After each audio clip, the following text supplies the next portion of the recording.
Bonjour chers amis, soyez bénis au nom de Jésus, bienvenue à notre mission Eden Show. C'est une joie pour nous de vous avoir encore une fois. Que Dieu vous bénisse, que le Seigneur vous récompense pour votre fidélité. Aujourd'hui notre étude va se porter sur le livre de Matthieu, Matthieu chapitre 7, verset 7. Nous prions. Seigneur, bénis ta parole, bénis ce message qui sera donné, utilise-moi comme un canal pour bénir tes enfants qui écoutent. Que ton nom soit glorifié d'éternité en éternité. Au nom de Jésus, j'ai ainsi prié. Amen.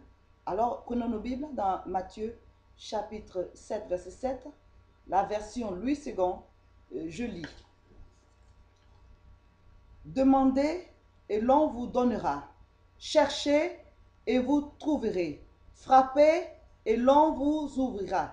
Car quiconque demande reçoit. Celui qui cherche trouve. Et l'on ouvre à celui qui frappe.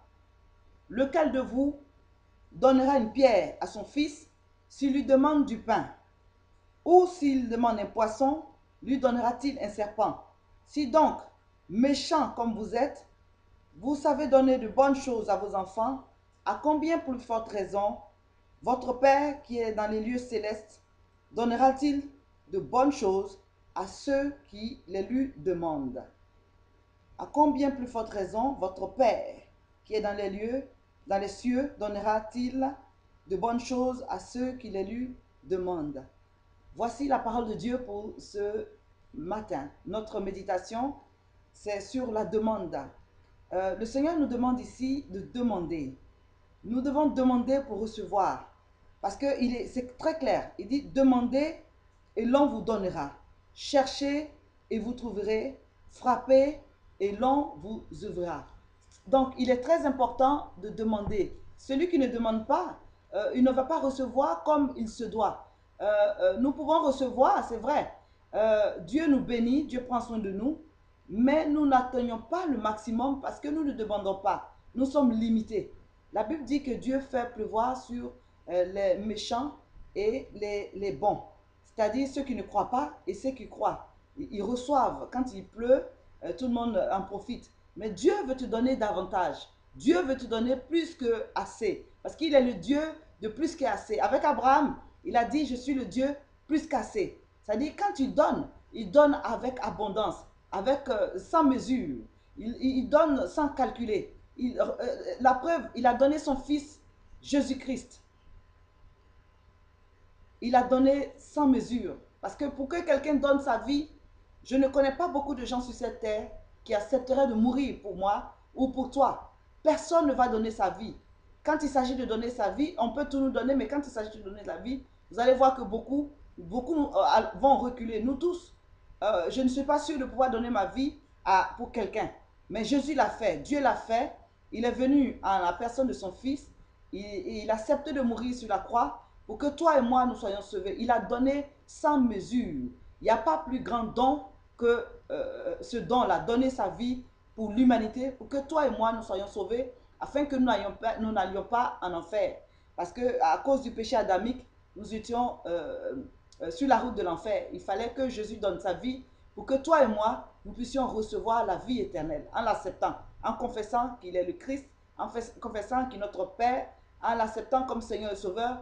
Et par là, nous devenons enfants de Dieu. Et donc, notre éternité est garantie avec Jésus seul. Donc, le Seigneur te demande de demander. De quoi as-tu besoin? Tu as besoin d'une voiture? Dieu veut que tu demandes. Tu as besoin d'une maison? Le Seigneur veut que tu demandes. Tu as besoin d'une maison? Le Seigneur veut que tu demandes. Tu as besoin de guérison? Il faut demander à Dieu. Comme l'aveugle de Jéricho, Bartimée. Les gens ont essayé de l'empêcher, mais ça ne l'a pas empêché de crier à Jésus, fils de David, aie pitié de moi, guéris-moi. Dieu veut que tu puisses crier à lui, quel que soit le problème que tu as. Si tu cries à lui, il va te répondre. Il a répondu à Bartimée. Quand il arrivait devant Bartimée, il a demandé à Bartimée, qu'est-ce que je peux faire pour toi? Que puis-je faire pour toi? Il a vu que Bartimée était aveugle.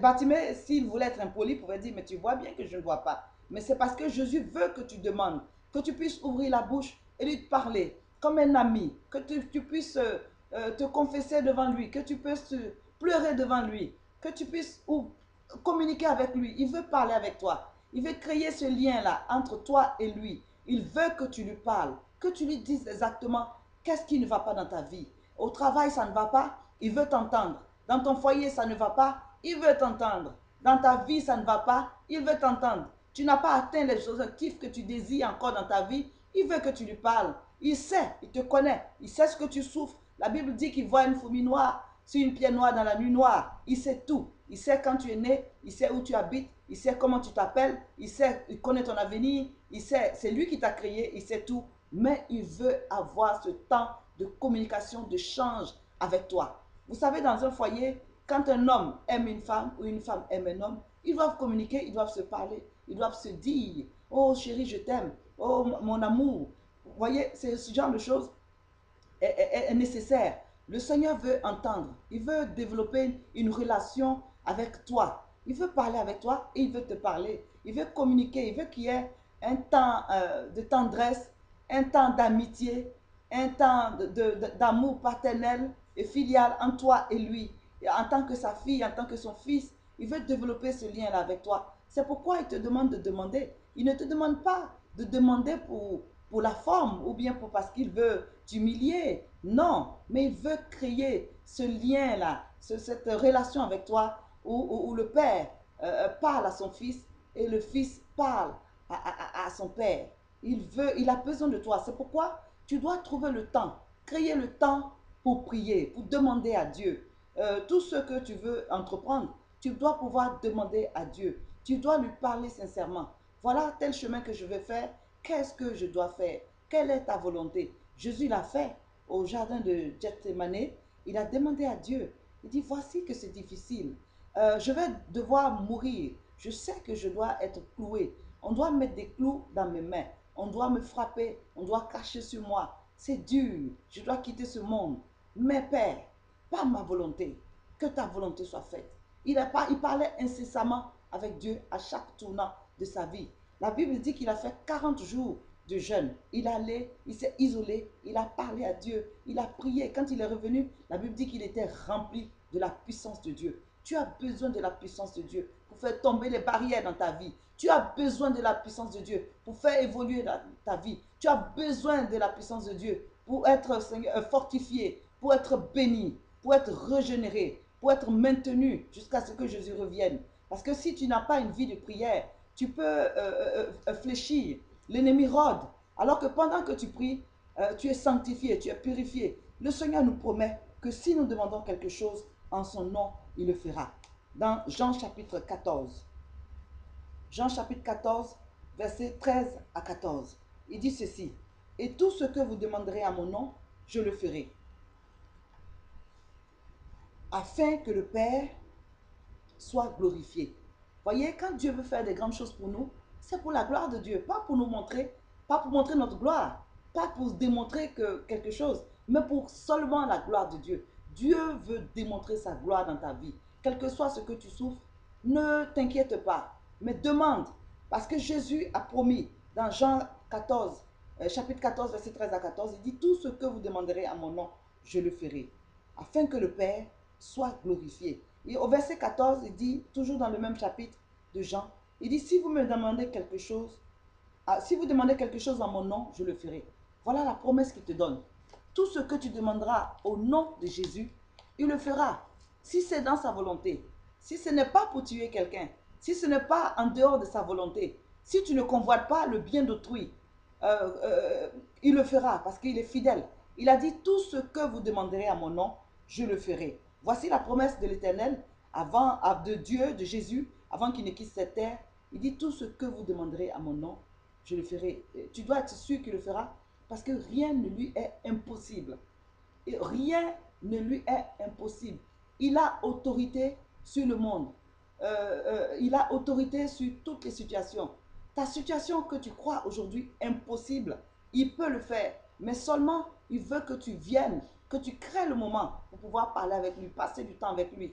Tu mets une louange, tu mets une adoration et tu commences à lui parler. Seigneur, voici ce que je veux, voici ce que je veux faire, voici ce que je ne veux pas faire. Aide-moi. Tu vas voir qu'il y a une idée qui va venir, il y a une inspiration qui va te venir. Il va te dire non, je ne veux pas que tu fasses ci, fais cela, fais cela. Et tu vas voir que au bout du compte, tu vas réussir parce que tu auras parlé à ton Père. Et ce qui est bien dans ce chapitre que nous venons d'étudier, dans Matthieu 7,7, il précise qu'il va nous donner de bonnes choses. La Bible dit que tout ce que Dieu fait est bon. Alléluia. Tout ce que Dieu te donne est bon. Il dit, si vous, hommes, méchants que vous êtes, vous savez donner de bonnes choses à vos enfants, qu'en est-il de moi, Dieu, votre Père céleste, le Jéhovah Rapha, le Jéhovah Jireh, le Jéhovah qui peut tout, le Dieu plus cassé, le je suis. Alors celui-là, à qui le vent, les problèmes, les montagnes obéissent, celui-là, qu'est-ce qu'il ne peut pas te donner comme bonne chose? Il peut tout te donner. Il peut arranger ton mariage. Il peut arranger ta vie spirituelle. Il peut arranger ton travail. Il peut arranger tes affaires. Il peut arranger ta société. Il peut donner un sens à ta vie si ta vie n'a pas de sens. Il peut te donner les meilleures voitures. Il peut te donner les meilleures maisons. Il peut te donner, Seigneur, les meilleurs enfants. Il peut te donner tout ce que ton cœur désire. Si vraiment tu crées cette relation avec lui et tu lui demandes comme il se doit. Notre Dieu est un Dieu fidèle. Notre Dieu est un grand Dieu. Notre est un Dieu qui aime l'excellence. C'est pourquoi tout ce qui est bon sur la terre, il veut que tu puisses l'avoir. Voici encore un autre verset qui nous confirme que Dieu aime tout ce qui est bon. Dans le livre de Genèse, Genèse chapitre 1, verset 11, je lis. Puis Dieu dit, que la terre produise de la verdure, de l'herbe portant de la semence, des arbres fruitiers donnant du fruit selon leur espèce, et ayant en eux leur semence sur la terre. Et cela fut ainsi. La terre produisit de la verdure, de l'herbe portant de la semence selon son espèce, et des arbres donnant du fruit, et ayant en eux leur semence selon leur espèce. Dieu vit que cela était bon. Dieu vit que cela était bon. Parce que si ça n'avait pas été bon, le Seigneur aurait refait. Voyez, tout ce qui n'est pas bon dans ta vie, Jésus est OK, est d'accord pour refaire jusqu'à ce qu'il soit bon. Dieu veut travailler à tes côtés, il veut agir dans ta vie, il veut travailler avec toi comme un ouvrier, à ce que ta vie soit bonne et que la vie des autres soit aussi bonne. Donc le Seigneur veut de bonnes choses pour toi. Il faut simplement demander. Si tu es quelqu'un qui aime demander, demande à Dieu. Demande à Dieu, il est fidèle, il va le faire. Il est bon, il veut faire de bonnes choses pour toi. Crois seulement et tu verras la gloire de Dieu. Crois que Dieu ne veut pas que tu souffres. Crois que Dieu ne veut pas que tu sois malade. Crois que Dieu ne veut pas que tu sois dans le chômage dans lequel tu es depuis longtemps. C'est simplement parce que tu n'as pas demandé. Jacques a dit dans la parole de Dieu que vous ne recevez pas parce que vous ne demandez pas, ou alors vous demandez mal. C'est à cause de votre propre convoitise que vous demandez. Il faut demander selon la volonté de Dieu et pour la gloire de Dieu. Pas pour que nous soyons vus, mais que le Seigneur soit glorifié.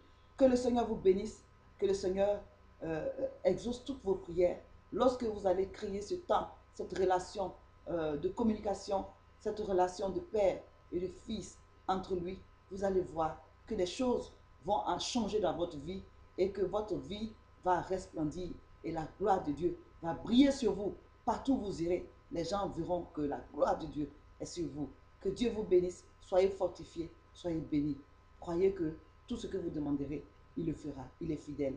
Matthieu 7,7. Tout ce que frappez, frappez et l'on vous ouvrira.